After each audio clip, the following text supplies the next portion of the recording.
Chapter 2. That winter in Jerusalem was unusually severe. Once we even had a snowfall which covered all the surrounding hills, including the Scopus. True, it did not lie there long, for the sun came out and wiped it away. But the sight of Jerusalem in the morning, a beleaguered city surrounded by white strongholds, left an unforgettable picture in my mind.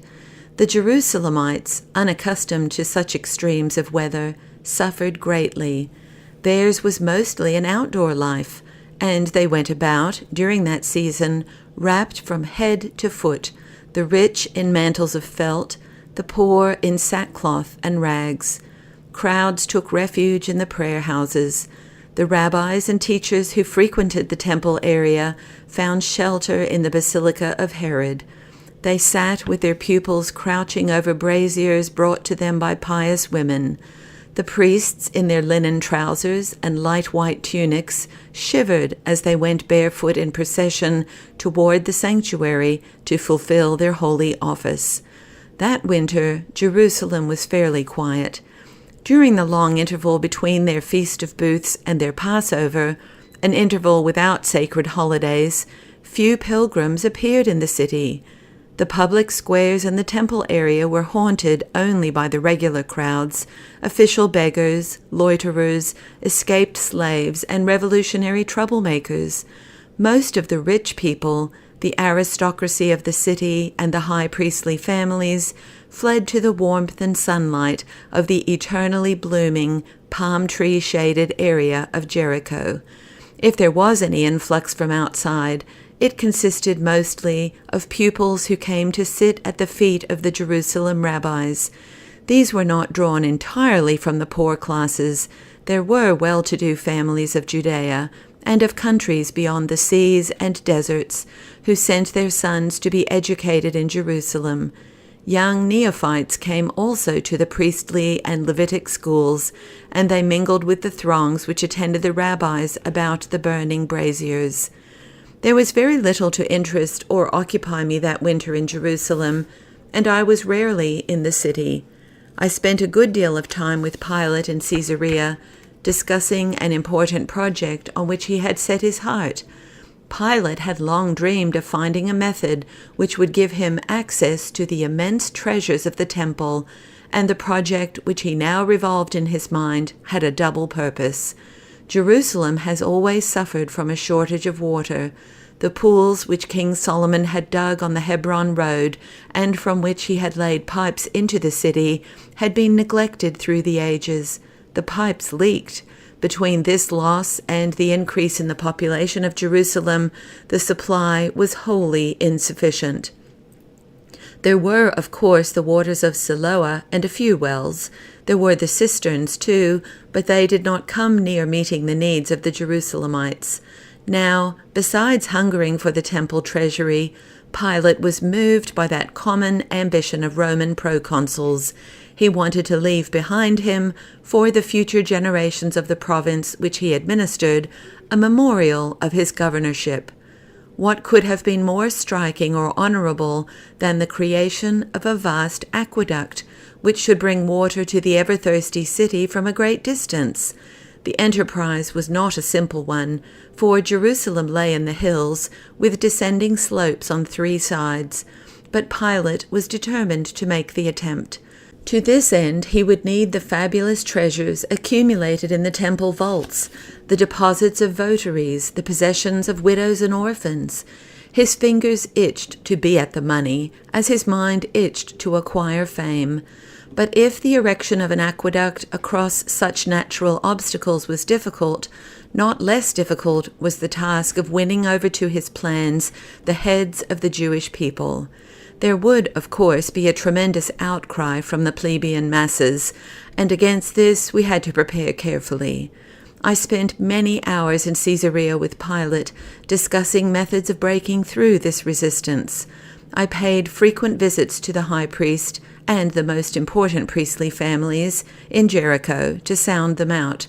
Thus, Between the pleasant, warm city of Caesarea on the coast and the palm groves of Jericho, I passed very little time that winter in Jerusalem, all of which I counted to the good.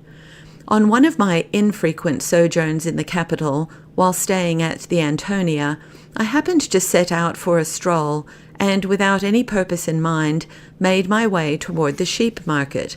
Passing through this, I came to the miserable little quarters lying about the spring, which the Jews call Bet Zaida, the gathering place of the halt, the blind, the diseased, the crippled, who wait there until the spring sends forth a spurt of water and throw themselves into the muddy hollow in the belief that they will be cured.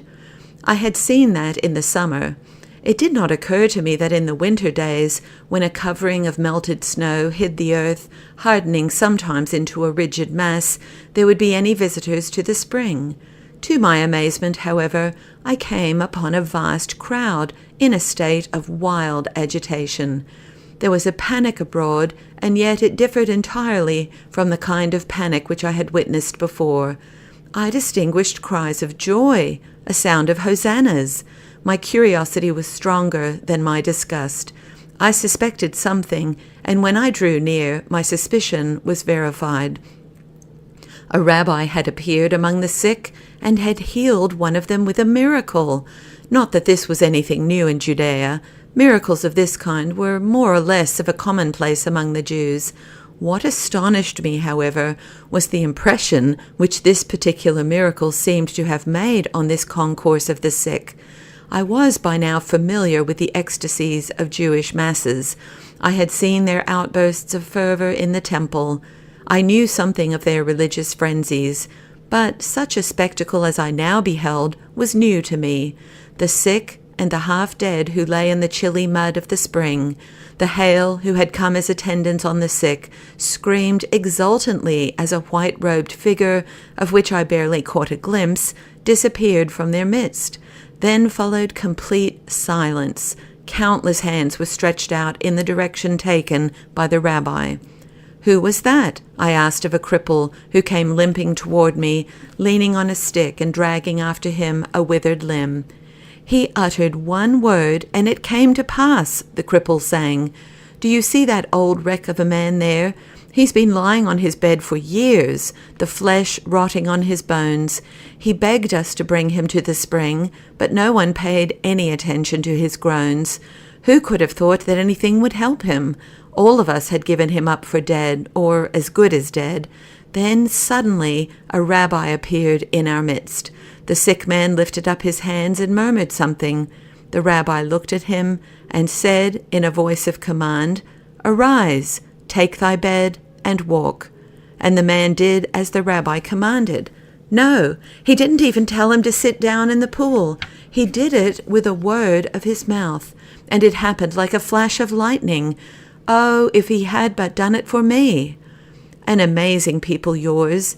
Other nations, too, have their magicians, thaumaturges, enthusiasts, and wonder-workers who have the power to exorcise evil spirits, drive out sicknesses, and tranquilize madmen.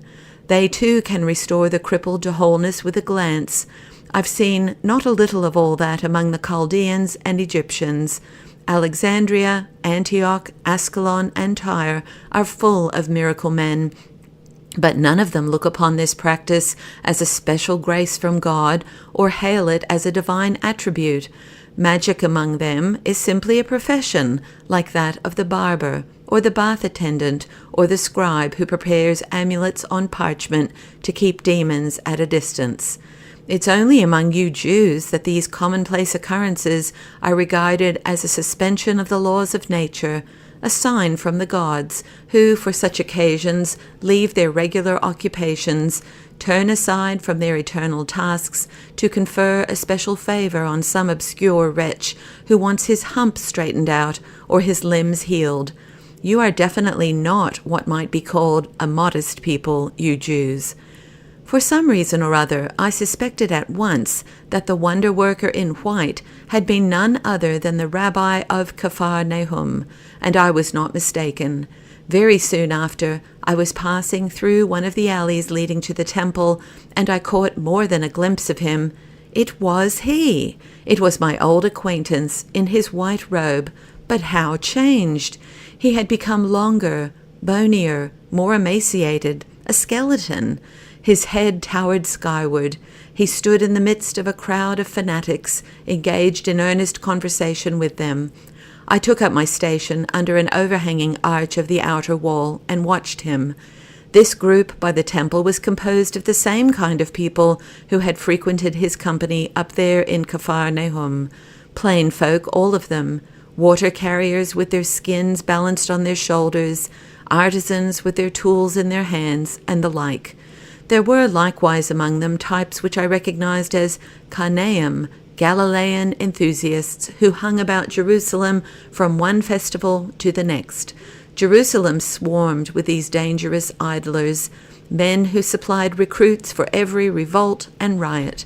I recognized them by their bearing and their clothes, that is, whatever they had of the latter, for they were known as the naked men of Galilee. Even in winter they wore nothing more than sackcloth tatters, with a girdle to cover their shame. They were indifferent to cold and rain. Their bodies were hardened against both. They stood there, a cluster of fierce, tangled locks about the rabbi. From where I stood, I could hear his words. He was not teaching as other rabbis did. He was not uttering texts and interpreting them. He was telling them something, recounting and expounding, and what he said created such excitement, called forth such divisions of opinion, that I expected a fight to break out at any moment. Not all the listeners, however, belonged to the simple folk. I marked one man who joined the group, though he was obviously not of the kind which listens to wandering rabbis.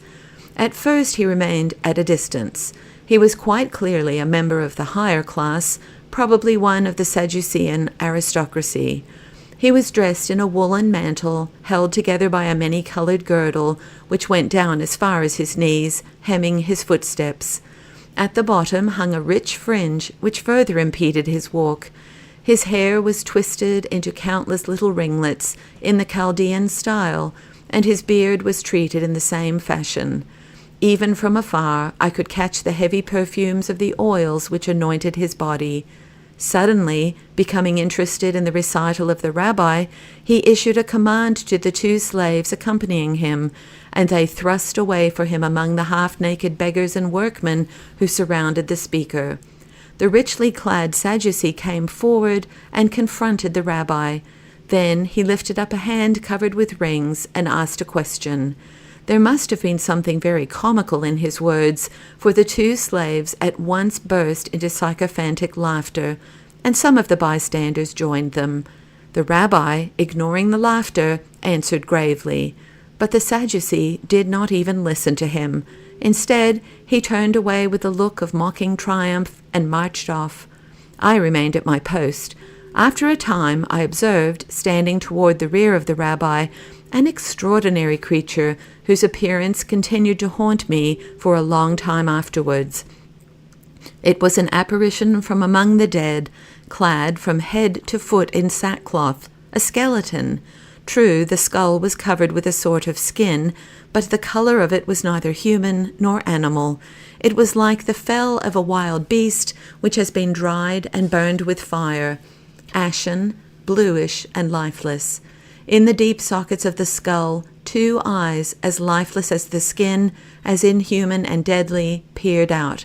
To the top of the vast skull, which resembled a fragment of pottery, clung one or two tangled locks, hanging down over the naked, bony throat and neck, on which the head managed to maintain its balance as on a thin wire. But the most remarkable feature about this apparition was that in its motions it suggested death even more than in immobility. The man, I supposed he was one, stood to the rear of the rabbi, and as the latter moved forward or stepped back, imitated him. But every gesture, every step, called forth the feeling that the motion was not voluntary at all. The man himself was incapable of performing it. Something from the beyond animated the mechanism without imparting life to it. There was always a slight interval between any motion which the rabbi made and which the figure repeated, and this served in a horrible way to accentuate the impression that it was not a living thing, but a structure of limbs and muscles controlled from without. I stared at the extraordinary object till it was gradually borne in on me that there was something familiar about it. I approached a man on the outskirts of the crowd and asked, "Who or what is that thing there?" "Don't you know?" he answered. "That's Eliezer, the brother of Martha and Miriam." "Eliezer, the brother of Martha and Miriam? But of course I know him.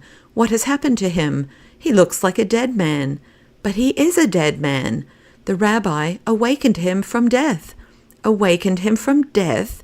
"Yes, I remembered the young man. I had seen him in Gat Shemen in the house of Miriam of Migdal when I visited the place with Hanan. And I remembered also that even then the young man, with his slow movements and his wooden, inexpressive face, had made upon us a strange, slightly terrifying impression.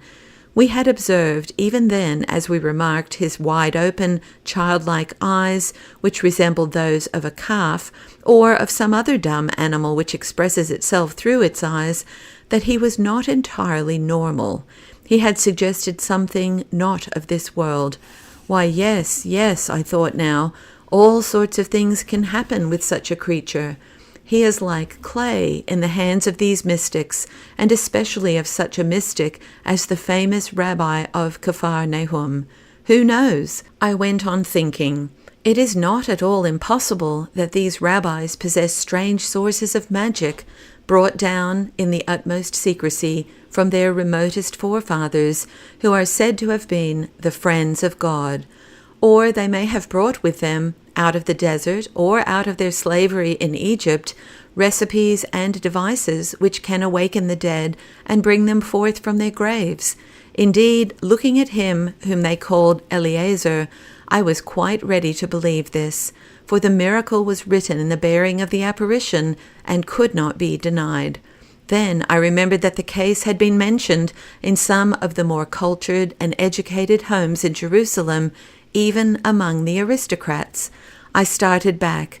No, this was too much. A man who can recall the dead is a danger to any government, particularly so in a country so prone to unrest and rebellion as Judea.